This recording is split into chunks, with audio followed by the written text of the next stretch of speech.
Hi, இன்றைக்கி நம்ம என்ன பார்க்க போகிறோம்னா வெள்ளை பூசணிக்காய் ஜூஸ் தான் பார்க்க போகிறோம். இந்த சம்மருக்கு இது ரொம்ப நல்லது. இதை எப்படி செய்கிறதுன்னு நம்ம பார்க்கலாம். ஃபஸ்ட் இதை நம்ம கழுவி கட் பண்ணி எடுத்துக்கலாம்.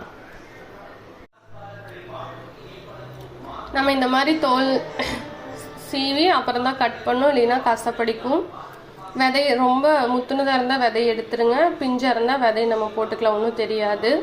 கண்டிப்பாக தோல் சீவிட்டு தான் நம்ம ஜூஸ் போடணும். இந்த மாதிரி சின்ன சின்னதாக கட் பண்ணிக்கலாம். இப்போ வந்து மிக்சியில் போட்டு அரைச்சிக்கலாம். இப்போ நான் பிளெண்ட் பண்ணிட்டேன். இதை ஒரு கண்ணாடி டம்ளருக்கு மாற்றிக்கிறேன். இதை வந்து நான் ஃபில்டர் பண்ண கிடையாது, நம்ம அப்படியே குடிக்கலாம்.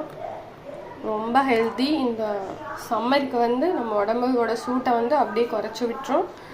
வெயிட் லாஸ்க்கும் குடிக்கலாம், மார்னிங் எம்டி ஸ்டொமக்கில் குடிக்கலாம். அல்சருக்கு நல்லதும்பாங்க. ட்ரை பண்ணுங்கள். நம்ம சேனலை சப்ஸ்கிரைப் பண்ணுங்கள். ஆல்ரெடி ஒரு வீடியோ போட்டிருக்கு, அதையும் போய் பாருங்கள்.